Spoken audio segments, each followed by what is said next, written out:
100.1 Sudah FM Your Campus Radio. Assalamualaikum warahmatullahi wabarakatuh. Selamat pagi, ini sudah semua sudah menjelang siang juga. Gimana kabarnya? Semoga sehat selalu ya pastinya dimanapun Lovers berada. Baik lagi kita di acara Surya Menyapa, agenda spesial kita ya di setiap hari Kamis ini. Spesial hari ini pastinya kita bakal ngobrol santai nih bareng program studi psikologi di Universitas Muhammadiyah Purworejo. Sudah hadir di studio. Beliau merupakan dosen dari program studi psikologi, ada Bapak Dr. Eko Haryanto MSI yang akan berbincang nih dengan tema psikologi untuk masa depan, membangun kepribadian dan keterampilan. Mungkin kita sapa-sapa dulu ya Lovers semua, tapi sebelum kita lanjut lagi, buat Lovers yang mau sharing atau bertanya mengenai program studi di Universitas Muhammadiyah Purworejo, khususnya tema hari ini tentang psikologi, bisa banget ya, bisa WA kita atau SMS di 0821 3892 8789 atau di telepon di 321686. Kita juga streaming ya di jogjastreamers.com, Instagram dan TikTok. Bisa nanti yang mau tanya-tanya bisa di kolom komentar pastinya. Kita sapa dulu, selamat pagi Bapak. Pagi. Oke, gimana kabarnya? Alhamdulillah baik. Oke, kita mungkin sebelum jauh lebih dalam membahas tentang psikologi, boleh nggak sih Pak ceritakan sedikit nih latar belakang Bapak mungkin sebelum jadi dosen saat ini, kemudian sudah di Universitas Muhammadiyah Purworejo berapa lama, atau dulu akhirnya memilih masuk ke psikologi dan tertarik mendalami bidang psikologi ini apa Pak? Boleh diceritakan sedikit? Ya, terima kasih waktunya. Awal mulanya saya sebagai guru ya. Guru? Iya, guru BK ya, guru yang ditakuti di sekolah biasanya. Karena guru BK ini dianggap sebagai polisi sekolah, hakim sekolah yang memutuskan masalah siswa. Tapi saya tidak berhenti untuk menjadi guru, jadi proses untuk belajar terus saya lanjutkan sampai ke jenjang pendidikan doktoral seperti itu. Jadi dan ketertarikan dengan dunia psikologi diawali dari prodi S1 saya yang sebenarnya merupakan irisan dari ilmu psikologi bimbingan konseling Islam. Berarti S1-nya dulu bimbingan dan konseling Islam itu? Iya, betul, di UIN. Universitas Islam Negeri Jogja. Luar biasa. Jadi memang berangkat dari bimbingan dan konseling Islam dulu pada saat sarjana. Betul. Untuk S2-nya Pak? Untuk S2 melanjutkan di psikologi pendidikan Islam. Berarti sejalan dari BK tadi, ya, kemudian melanjutkan di psikologi pendidikan Islam sampai di pendidikan doktoralnya. Wah, saya doktoral juga nih. Berarti kalau boleh tahu nih Pak, selama jadi guru BK itu di sekolah mana? Apakah berpindah-pindah atau selama berapa lama nih menjadi guru BK? Di sekolahan itu tetap ya. Proses 14 tahun kurang lebih ketika itu 3 tahun jadi guru BK, terus dialih tugaskan menjadi guru AIK. Wah, memang ada mata pelajaran AIK juga ya Pak? Ada. Gitu. Sampai itu udah ketemu berbagai macam tipikal siswa ya? Tipikal siswa. Luar biasa. Wah, pas banget nih salah satu semua terutama yang mungkin tertarik di bimbingan dan konseling, pas banget ini narasumber kita pada hari ini. Mungkin bisa membahas sedikit nih Pak, psikologi untuk masa depan, apa mungkin yang Bapak bisa sampaikan nih terkait kondisi psikologi sekarang dan yang nantinya akan untuk masa depan nih Pak? Mengingat ya mungkin kebutuhan psikologi di era sekarang itu sangat luar biasa dibutuhkan ya Pak. Menurut saya sebagai orang awam, yang psikologi itu benar-benar dibutuhkan untuk saat ini yang eranya semakin berkembang, apalagi kesehatan mental maupun isu-isu tentang kesehatan mental ini sangat diperlukan atau sangat booming belakangan ini. Kalau menurut Pak Eko sendiri nih, psikologi untuk masa depan itu apakah penting untuk sekarang ini Pak? Ya, kita melihat tantangan ke depannya itu tidak hanya karena teknologi saja, tetapi skill untuk kerja, juga mental, emosi, dan hubungan sesama manusia ini juga harus terjaga dengan baik. Dan di sini psikologi untuk membantu kita siap secara utuh, bukan cuma pintar, tetapi juga tahan banting dan bijak. Jadi menghadapi fenomena ke depan yang terjadi. Jadi orang kan sekarang dunia gadgetnya, megang gadget itu udah dengan kesendiriannya ada asik. Tapi padahal itu nanti bisa mengarahkan seseorang itu kepada mental yang terganggu juga kan gitu. Karena dia egois nantinya kan, itu kan mental itu. Betul Pak, secara tidak langsung gitu ya Pak ya? Iya betul. secara tidak langsung nanti terbangun. Dan tadi disampaikan oleh Bapak juga bahwa ternyata dalam kehidupan sosial, kemudian dalam keterampilan dan sebagainya juga memang diperlukan sih kalau gitu tadi ya, Pak. Mungkin ada tambahan lagi, Pak? Ya, selain itu kan keasikan generasi yang sekarang dengan dunianya sendiri ini juga menjadi perhatian kan. Betul sekali, Pak. Karena kan kita hidup bukan di di kesendirian. Kita hidup dengan sosial, ya, jiwa-jiwa sosial kita kan ada. Kita butuh orang lain. Itu kan psikologi sosial, ada bahasan itu. Sehingga dibutuhkan pendekatan pada yang lain itu untuk apa? Untuk menyehatkan mental kita, jiwa kita kan. Kalau kita bekerja terus, oke lah, ya. Tetapi dengan beban pekerjaan yang ada, kita juga butuh adanya represi, ya, butuh adanya untuk mengendorkan otak saraf kita, kan itu. Jadi kita perlu adanya pandangan-pandangan lain untuk melihat ke dunia yang bukan dunia lain ya, tapi untuk melihat hal-hal yang bisa menyegarkan pikiran kita itu. Berhubungan dengan psikologi sosial itu tadi ya, Pak ya. Jadi memang ini solvers yang harus tahu, jadi dalam dunia kerja ataupun dalam dunia keseharian yang udah kita lakukan, kita juga membutuhkan ruang tersendiri nih solvers semua untuk bagaimana kita bisa menyehatkan mental kita kembali di selain dengan kegiatan kita sehari-hari. Kurang lebih gitu ya, Pak. Masuk ke tema kita nih, Pak, terkait yang kepribadian. Tadi sebenarnya udah disinggung nih sampai ke sedikit ya, Pak. Kemudian kalau kepribadian sendiri dalam ilmu psikologi itu bagaimana, Pak? Ya, kepribadian itu kan istilahnya paket lengkap ya, tanda petiknya. Dari kita berpikir, merasa, dan berperilaku, dimana setiap orang itu punya keunikannya masing-masing. Dan kepribadian itu yang bikin kita beda antara satu dengan yang lainnya. Betul. Dan saya sama Mas Faiz itu kan masih beda, walaupun potongan rambutnya sama. Ya, seperti itu. Ya, tapi kan punya keunikannya masing-masing. Kakak dan adik itu pasti ada keunikannya. Kembar pun pasti ada uniknya. Kan itu. Entah di mananya, tapi pasti ada yang uniknya itu. Jadi kepribadian itu unik nih soal semua. Kemudian Pak, terkait kepribadian tadi, apakah kepribadian seseorang ini bisa dibentuk atau dirubah, Pak? Kemudian gimana sih prosesnya untuk merubah atau membentuk kepribadian seseorang itu tadi? Ya, kepribadian ini bisa banget untuk dirubah, itu bisa, tetapi nggak instan ya. Nah, tentunya lewat pengalaman, kebiasaan yang kadang juga butuh orang yang profesional untuk membantu proses kepribadian ini. Kita juga bisa mengembangkan kepribadian ini jadi lebih positif, kan itu. Atau mungkin bisa sebaliknya, ke negatif juga bisa. Yang kuncinya adalah mau berubah dan konsisten untuk latihan. Konsisten latihan untuk berubah itu tadi, kepribadian itu. Oke, Pak, dan nggak gampang ya, Pak, untuk konsisten itu tadi. Tapi kalau dari jawaban Pak Eko tadi memang bisa, asal konsisten itu tadi ya, Pak. Terkait peran lingkungan nih, Pak, lingkungan baik keluarga, sekolah, atau media sosial dalam membentuk kepribadian. Kira-kira apakah masing-masing dari komponen tadi itu berperan, Pak, baik keluarga, sekolah, dan media sosial? Ya, komponennya itu sangat besar sekali pengaruhnya, terutama keluarga yang sebagai dasar. Sekolah awal kita itu kan di keluarga. Jadi keluarga itu menjadi kunci utama ya dalam pendidikan kepribadian, termasuk pastinya pendidikan anak juga kan itu. Jadi bagaimana anak itu dididik di rumah kan itu. Jadi kalau pendidikannya, maaf saya katakan, hal-hal ucapan-ucapan yang negatif, maka yang hasilnya yang negatif. Dia tidak akan punya motivasi untuk berkembang kan itu. Karena bisa jadi dari rumah dikatakan, kamu nggak akan mampu, kan itu. Ya nanti yang dalam pikirannya yang tertanam itu, kayaknya aku nggak bisa deh, udah negatif dulu, padahal belum dicoba. Kan itu yang terjadi. Sementara kan di sekolah itu hanya, atau di lingkungan masyarakat itu hanya sebagai tambahan, ya, sebagai tambahan nilai dan keterampilan. Di sekolah bisa loh, bakat, minat, cita itu ternyata muncul di sekolah atau di kampus seperti sekarang ini.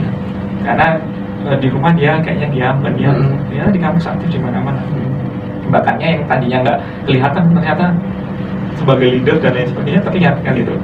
Itu kalau media sosial lah, ini tergantung kita mengakrabinya, ya, bisa jadi pengaruh baik, bisa jadi pengaruh buruk. Sekarang kan antara yang hoax dan bukan itu kan real itu susah kan sekali susah bedain kan gitu. Kita waktu nge-share ternyata itu hoax. Iya. Nah, kan itu. Gitu. Dan sekali lagi sangat berpengaruh itu tadi ya Pak, untuk membentuk kepribadian, terutama dari lingkungan keluarga, dari rumah itu sendiri. Setuju sekali dengan Pak Iko tadi, bahkan memang kalau dari rumah tidak menemukan peran yang baik juga, tidak mendapatkan peran yang baik juga akan mempengaruhi nantinya. Tapi bisa juga untuk teman-teman juga bisa berkembang untuk di sekolah maupun nanti di media sosial. Mungkin terkait sebelum lanjut nih Pak, terkait kepribadian, perlu nggak sih Pak untuk kemampuan hard skill dan soft skill itu dalam kepribadian, membentuk kepribadian yang lebih baik Pak? Iya sangat perlu, ya sangat perlu, apalagi zaman kayak sekarang ini itu sangat dibutuhkan. Orang itu tidak akan melihat kamu dari jurusan apa, kampus mana, tapi kamu punya keterampilan apa, kan itu soft skillmu apa, itu yang dibutuhkan.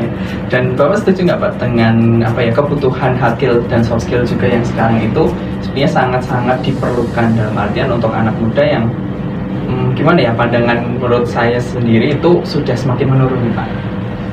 Peningkatannya bagaimana Pak dengan? Ya, yang pasti ini dibutuhkan. Cara peningkatannya ya kita jangan mageran. Kuncinya di situ ya Pak ya. Jangan mageran kan itu. Jadi aktif aja kan itu. Banyak gerak kan itu. Karena kan kecenderungan generasi seusianya Mas Faiz ini kan tantangannya itu tadi. Jejet tantangannya. Iya. Ketika bangun tidur udah langsung rebahan aja kan. Generasi rebahan jadinya gitu. Walaupun ada yang aktif, bergerak, itu banyak kan gitu. Tetapi kan perbandingan itu ini perlu diteliti kan gitu. Perbandingannya coba dilihat kan gitu. Iya, jadi jangan menjadi generasi rebahan. Kan gitu. Dari kunci jangan banyak rebahan ini ya nanti bisa meningkatkan soft skill dan hard skill. Karena mau bergerak untuk mencari itu ya Pak. Iya betul. Coba bisa dilihat juga generasi sekarang mahasiswa yang nyambi berwirausaha. Ini berapa persen nih? Iya Pak. Perbedaannya tinggi sama sangat tinggi. Dan itu terlihat ya Pak ya, perbandingan dari situ aja. Iya. Oke, jadi Solavers ini perlu banget ya untuk meningkatkan apalagi di era sekarang, dan pesan dari Pak Iko tadi jangan mageran nih, jangan jadi kaum rebahan yang menurut saya ini saya setuju sekali dengan pendapat Pak Iko tadi karena ya itu sangat diperlukan teman-teman. Mungkin untuk tidak sekarang tapi di masa-masa depan, terutama di bidang psikologi untuk membentuk kepribadian dan keterampilan dari teman-teman semua. Kita masuk ke keterampilan nih Bapak. Selain kepribadian tadi, keterampilan apa saja nih yang penting dimiliki oleh generasi muda saat ini menurut sudut pandang dari psikologi? Ya, adanya kemampuan untuk berkomunikasi. Ya, sekarang kan mengandalkan komunikasi itu lewat tulisan ini, aplikasi media sosial kan itu. Nanti sebelahan aja ngobrolnya nanti pakai aplikasi. Jadi padahal banyak ya, saya nggak menyangka kadang ada mahasiswa yang pendiam ternyata punya skill yang baik dalam berkomunikasi, artinya termasuk ketika dipasrahkan jadi MC dan lain sebagainya kan cara berkomunikasi ternyata dia punya bakat benar di situ. Terus empati ini tarafnya lebih tinggi daripada simpati ya. Jadi empati itu ikut merasakan apa yang dirasakan orang lain. Jadi seakan-akan kita juga tertimpa oleh masalah itu. Tuh, jangan sampai kita orang yang tertimpa musibah kita hanya cuek, hanya melengos atau udah tinggalkan aja, tertawa dan lain sebagainya. Jangan ya. Tapi walaupun itu kejadian tidak di tempat kita atau tidak kita langsung yang mengalaminya, itu paling tidak kita bisa lah ikut bahwa kita yang merasakan. Selain tadi komunikasi, empati, berpikir kritis. Nah ini kalau saya amati sekarang ini, jiwa untuk berpikir kritis terhadap lingkungan sekitar atau terhadap sosial kita itu sangat kurang. Termasuk mahasiswa itu ketika dipancing untuk berpikir kritis juga masih malu, kan itu entah malu entah takut nggak tahu.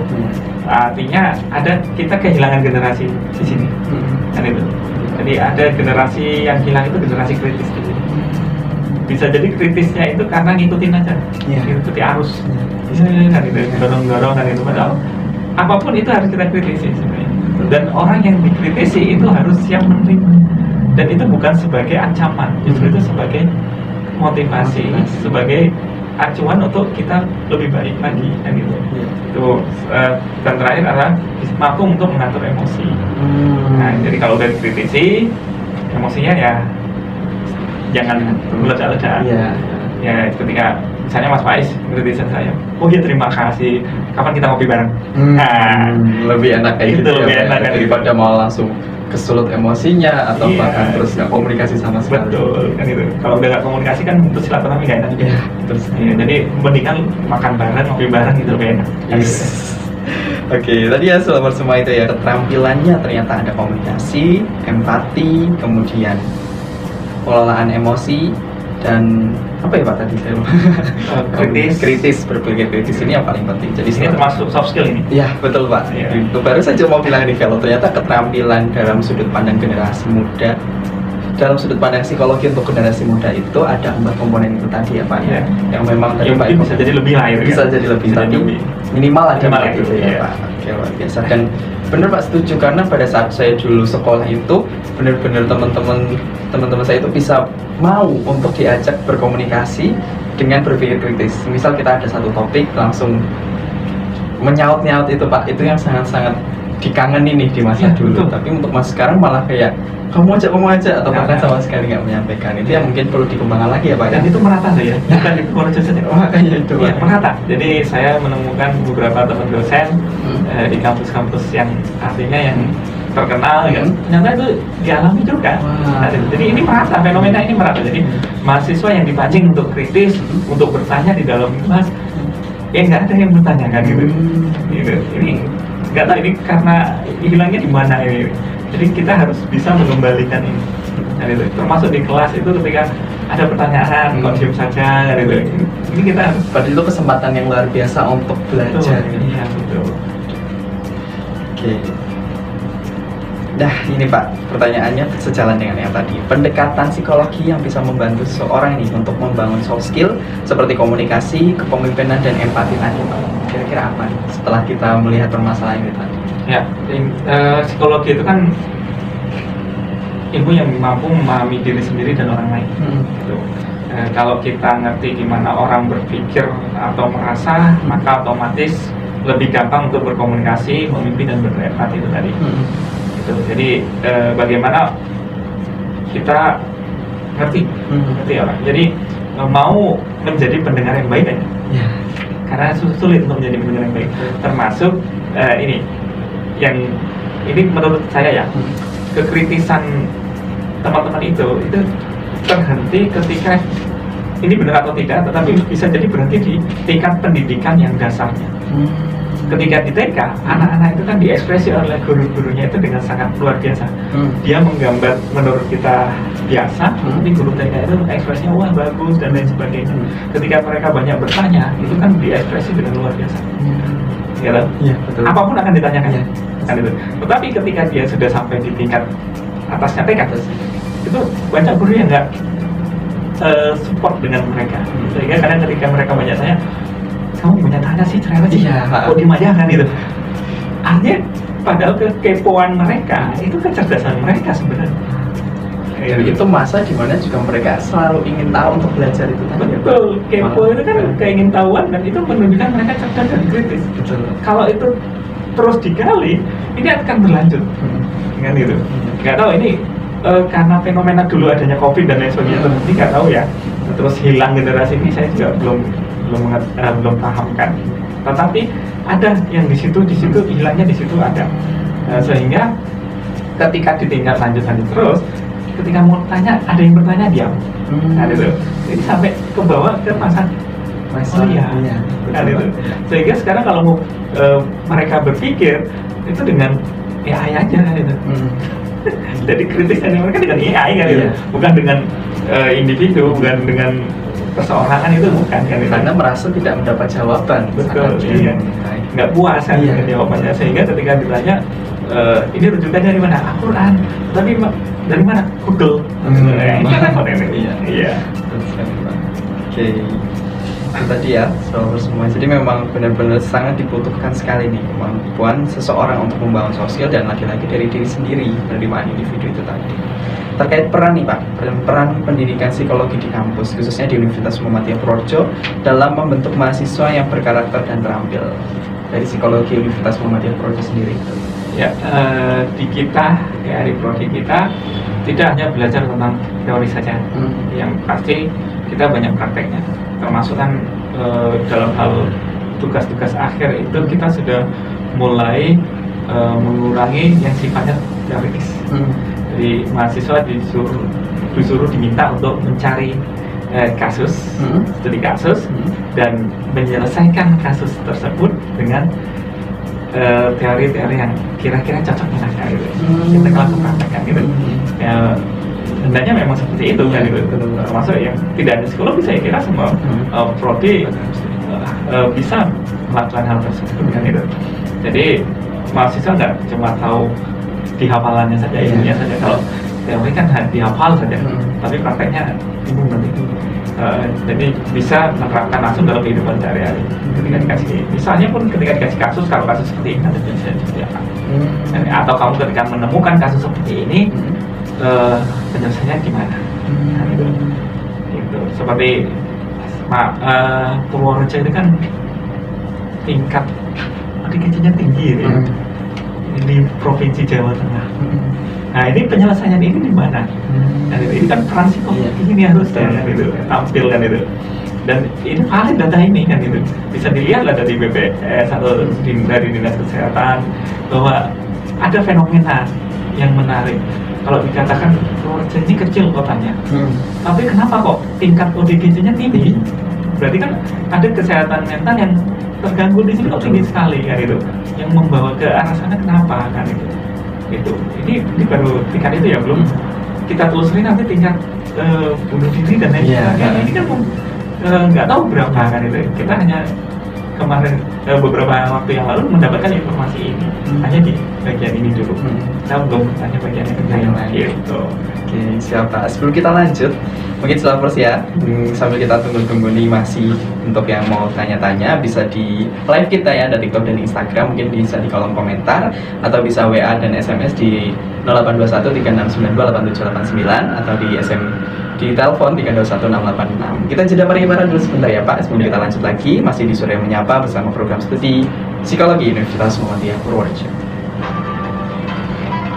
Masih di 100.1 Surya FM Your Campus Radio, masih di acara Surya Menyapa bersama program studi Psikologi Universitas Muhammadiyah Purworejo nih selalu bersama. Masih kita tunggu ya di 321686 atau SMS WhatsApp di 0821 3692 8789. Kita streaming di jogjastreamers.com juga. Nanti bisa dipilih Radio Surya FM dan yang di live TikTok dan Instagram selalu menyaksikan. Oke, kita lanjut nih Pak. Tadi mengenai peran pendidikan psikologi di kampus, khususnya di Universitas Muhammadiyah Purworejo dalam membentuk mahasiswa yang berkarakter dan terampil lagi. Mengingat tadi tentang kasus yang Bapak sampaikan ya terkait meningkatnya ya ke ODGJ di Purworejo bahkan sampai tertinggi di Provinsi Jawa Tengah ini tadi. Berarti apakah peran mahasiswa yang bisa apa ya Pak? Apakah mahasiswa bisa berperan mungkin ya lebih tepatnya di situ, atau mungkin mahasiswa sudah dipersiapkan sebagaimana sampai mana persiapan mahasiswa di program studi psikologi nih Pak, dari program studi psikologi yang akan mempersiapkan mahasiswa untuk bahkan bisa terjun di lapangan. Selain tadi yang Bapak sampaikan terkait tugas akhirnya itu sudah langsung studi kasus, bahasanya kayak gitu ya Pak, sudah langsung meneliti tentang kegiatan-kegiatan tentang isu-isu kesehatan mental dan sebagainya, tentang psikologi yang mereka bisa apa ya namanya tadi, selesaikan, bahasanya kurang lebih gitu ya Pak. Silakan Pak. Ya, jadi mungkin tidak hanya mahasiswa psikologi, tapi seluruh mahasiswa ini kan menjadi agen perubahan dan tingkat kepeduliannya harus tinggi, peka terhadap lingkungan di sekitarnya, dan kita harus peduli ya terhadap lingkungan kanan kiri kita, tetangga kita, kan itu. Kalau bukan kita siapa, kan itu. Karena kita bisa jadi di dalam lingkungan tempat kita tinggal, kita diberi kemampuan, kelebihan, terutama pendidikan, keilmuan, kan itu. Di jurusan apapun pasti adalah sedikit mempelajari ilmu psikologi itu. Sehingga dengan ilmu-ilmu yang kita miliki, kita bisa peduli terhadap orang lain. Kepedulian itulah yang bisa mengurangi atau mencegah terjadinya hal-hal yang tidak kita inginkan, macam depresi, kan itu, stres, yang karena kalau stres kan belum depresi kan itu, ya masih stres kan ada yang ringan-ringan juga kan itu. Jadi jangan sampai tugas akhir itu menjadi beban yang sangat apa ya, ini banget, membebani banget. Ya itu bagian proses perjalanan kita untuk mencapai jenjang sarjana, kita harus melewati itu. Gitu. Ya anggap aja itu seperti kita menyusun laporan, kan itu. Dan kita kan diminta untuk ketika menyusun itu kita diminta untuk literasi. Kalau kita tidak punya saya juang untuk literasi, ya kita yang jadi itu tadi menjadi generasi yang mudah nyerah itu tadi. Jadi apa-apa dia wah udah gini, udah ini belum dihadapi sudah ya pertimbangan kan itu. Jadi kalau bisa ya kita menghadapi itu ya tetap optimis, ya tetap nyantai, nyantai, tetapi optimis itu ada. Target itu harus terpenuhi kan itu. Ya, apapun yang terjadi pasti insya Allah ada jalannya itu kan gitu. Itu. Jadi kepedulian terhadap lingkungan itu penting, dan juga mohon maaf ini yang muda-muda ini kan yang generasi Mas Faiz ini kan, tolong ketika ada hubungan spesial dengan lawan jenis di tengah perjalanan putus misalnya, jangan jadi beban. Ada ya kan misalnya kalau Mas Faiz dengan perempuan kan bukan cuma kamu saja kan, ada yang lain kan gitu. Perempuan juga sebaliknya gitu, cowok bukan cuma kamu aja kok, masih ada yang lainnya kan gitu. Itu pertimbangannya, jangan ibarat dunia itu cuma ketemu dia saja kan gitu, terus jadi depresi. Banyak loh ya mahasiswa yang gara-gara diputusin, yang terus minum obatnya anti nyamuk dan lain sebagainya kan kayak gitu. Dan ini kan nggak, daya jualnya lemah kan itu. Jadi udah biarin aja kan itu. Yang penting kan sebelum jatuh kuning melengkung, itu masih ada peluang. Itu aja. Entah kapan lagi kan gitu.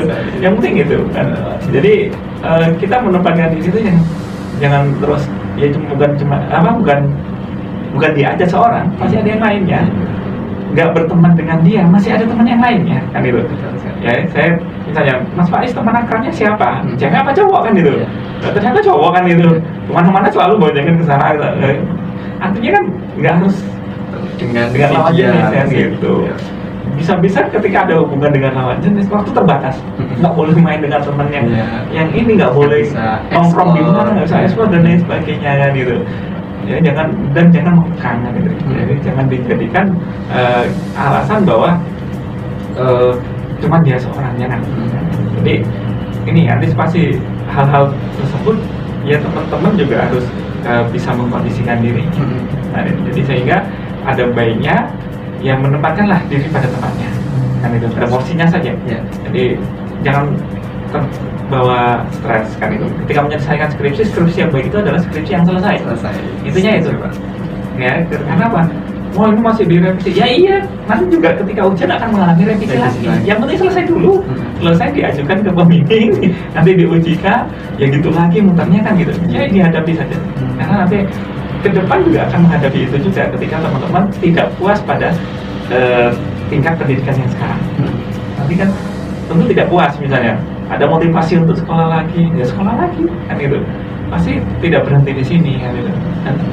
Dan tentunya akan menghadapi hal yang lebih lebih luas lagi kan gitu. Jadi kita jangan ibarat kata dalam terkurung kan itu. Kita harus melihat yang dunia itu luas kan itu. Sebab kita itu luas gitu. Dan belajar nggak ada habisnya Pak ya. Betul, belajar sampai menutup mata lah, bukan tidur kan. Napas terpisah itu, terus terpisah. Oke, itu tadi ya semua ya. Jadi malah justru kesehatan mental itu dari diri sendiri, kemudian kepedulian dengan lingkungan itu tadi ya Pak. Dan terlebih tadi jangan terlalu berlarut-larut dengan suatu masalah tadi, entah itu skripsian atau bahkan diputusin pacar itu ya Pak ya. Jadi justru malah bisa dihandle dari diri sendiri maupun lingkungan, dan teman pun nggak harus dengan si A si B, tapi kita bisa bereksplor dengan yang lain untuk menjangkau jejaring yang lebih besar. Dan lagi-lagi jangan hanya terpaku untuk memikirkan hal itu, bisa dibilang begitu ya Pak ya. Kemudian nih Pak, mungkin program apa sih yang sudah diikuti oleh mahasiswa, terutama mahasiswa psikologi, untuk meningkatkan karakter dan keterampilan mereka menjadi mahasiswa psikologi? Ya, ada program yang dijalani kan, yang program magang gitu kan, itu yang sesuai dengan ketertarikan mereka. Ada bidang psikologi pendidikan kah, psikologi industri organisasi PIO, atau psikologi sosial, atau mungkin psikologi klinis kan itu. gitu pada bidang-bidang itu. Dan ketika mereka menghadapi magang ini kan mereka ditempatkan sesuai dengan apa yang mereka inginkan gitu. Jadi akan belajar ya Pak ya di magang ini. Kalau boleh tahu selama berapa bulan? 1 semester ya. Satu Tapi semester. mereka ditempatkan di 2 lokasi yang berbeda. Jadi paling nggak 3 bulan ya. Dasarnya seperti itu. Ini juga sangat membantu mereka untuk mengeksplor di lapangan secara langsung. Ya, betul. Mereka bisa menemukan inspirasi untuk penelitian mereka kan gitu, termasuk tugas akhir dan skripsi bisa juga dari tempat yang mereka berada di lokasi itu. Oke, siap Pak. Ini mungkin ada sedikit nih Pak, di era digital seperti sekarang nih, tantangan apa sih yang dihadapi oleh remaja dalam membentuk kepribadian yang sehat? Gitu Pak. Ya, yang pasti scroll medsos ini kan jamnya lebih banyak daripada waktu sholat. Betul Pak. Scroll medsos itu pindah-pindah medsos itu nanti nggak terasa udah 1 jam. Padahal sholat hanya 5 menit kan itu. Iya.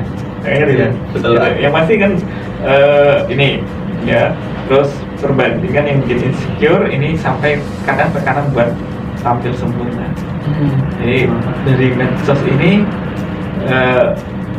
idealnya seperti ini kan itu. Kita kan nggak bisa ngikuti idealnya di medsos dengan di dunia nyata. Betul Pak. Karena kan orang tampil di medsos bisa jadi kan hanya apa ya, make up ya. Tetapi kenyataannya bisa jadi nggak seperti itu. Kan itu. Jadi kenyataannya ternyata menyakitkan kan itu. Ya, jadi seperti itu. Jadi yang menjadi tekanan kan ini. Jadi untuk menjadi tampil sempurna, ya sempurna kita itu ya seperti ini. Karena Pak Tuhan itu kan menciptakan manusia itu udah porsinya segini, ya udah batasannya segini, kan itu. Jadi kita nggak bisa memaksain lah, kan itu. Ya kalaupun dia yang sangat apa ya menyakitkan, ya masa terus nggak makan? Iya. Kan itu. Ketat banget. Iya, masa untuk menjadi cantik aja sampai menyakitin diri sendiri kan nggak asik gitu. Nggak bisa makan ini, nggak bisa makan ini, padahal yang nggak dimakan itu yang enak-enak. Itu ya. Dan itu akan mempengaruhi nanti teman-teman remaja yang jadi overthinking, kemudian krisis identitas tadi ya Pak, karena insecure tadi, dan apa ya, jadi beban pikiran yang akan mempengaruhi keterampilan dan kepribadiannya, bahkan sampai menyebabkan stres, depresi dan lain sebagainya Pak ya. Dan itu nggak sadar kan? Iya, Nggak sadar ya. ya kayak tadi scroll ternyata udah 1 jam gitu ya tuh Pak. Jadi bukan karena mau tidur cepat, udah ngantuk, ketika scroll nggak jadi ngantuk. Nggak jadi ngantuk, bahkan malah kelewat sampai jam. Jadi yang sering terjadi kan gitu ya, termasuk kita bisa melihat lah lingkungan sekitar kita, temannya Mas Faiz atau Mas Faiz sendiri kan udah ngantuk banget, tapi scroll akhirnya nggak jadi ngantuk. Padahal ketika disuruh sholat aja cukup 5 menit aja. Nantilah. Total kita sholat itu 5 kali sehari semalam 5 waktu. Kalau 5 menit itu hanya 25 menit. Kita scroll itu sampai berapa jam? Kan itu. Nanti padahal yang mengganggu apa ya, mengganggu umum itu sambil di jalan. Sambil di jalan scroll atau bales. Itu kan mengganggu kan? Mengganggu pengendara lain kan itu. Ya, ini kalaupun misalnya penting ya minggir dulu lah, kan itu. Minggir dulu, dijawab dulu kan itu, daripada sambil berjalan itu yang membahayakan kan itu. Yang dia mungkin cuek, tapi membahayakan orang lain, nyawa orang lain yang berbahaya, kan itu. Dia nggak merasa nyawanya membahayakan, ya kayak apa ya, kayak game yang di HP kan, seperti itu kan. Tapi kan orang lain gitu, di belakangnya atau di pas berpapasannya itu, dia nggak sadar semula di kiri, nanti lama-lama ke tengah. Itu kan nggak sadar kan. Ketika di ban malah nggak terima kan itu, malah pedeliin kan itu. Malah biasanya lebih galak Pak. Betul. Iya. Padahal salah. Mungkin sebelum ditutup nih Pak, adakah pesan dari Bapak untuk generasi muda yang ingin berkembang menjadi pribadi kuat secara mental dan emosional? Sekaligus mungkin ada closing statement Pak mengenai tema kita hari ini, psikologi untuk masa depan, terkait membangun nih keterampilan dan kepribadian. Ya, jangan takut untuk terus belajar. Ya, jangan pernah menyerah. Ya, ibarat aku kan itu. Jangan menyerah. Insya Allah bisa ada jalannya gitu. ya, dan nggak masalah kalau sekali jatuh, itu yang penting bangkit. Orang itu tidak akan jatuh di lubang yang sama, ya, apalagi kalau udah tahu itu jalan itu berlubang, masa nggak bisa nyari alternatif jalan lain? Nah, paling tidak nggak melewati lubang itu, kan itu paling nggak di situ, ya. Dan juga mental yang kuat itu bukan berarti nggak pernah capek, ya, tapi tahu cara istirahat dan bangun lagi, ya. Dia oke lah kita capek, tapi kita tahu batasan waktu kita untuk beristirahat, untuk menyehatkan mental kita. Dan ilmu psikologi itu akan kepake di mana saja, ya, tanpa kita sadari.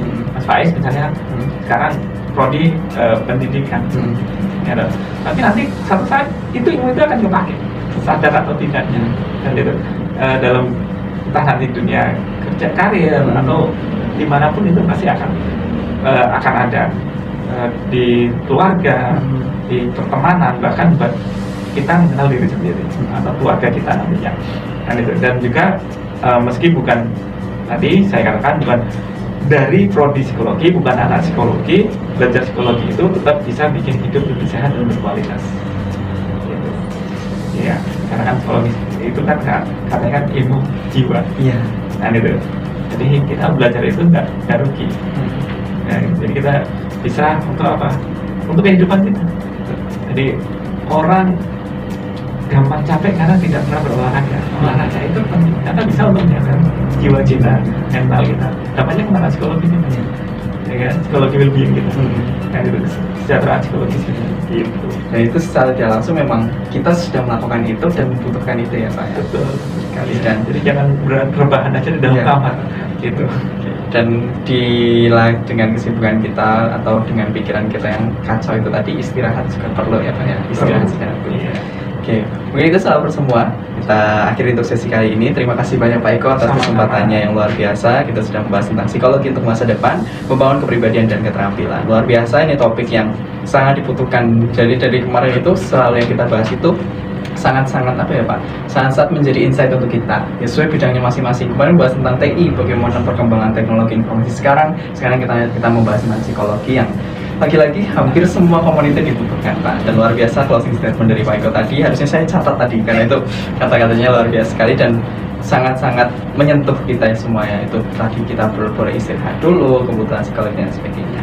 Terima kasih sekali Pak Eko. Sampai jumpa di pertemuan selanjutnya. Tetapi sudah menyapa untuk saudara semua. Kita ketemu lagi minggu depan bareng program studi di Universitas Muhammadiyah Projo yang lain. Sampai jumpa dan saya akhiri, selamat siang. Assalamualaikum warahmatullahi wabarakatuh. Waalaikumsalam.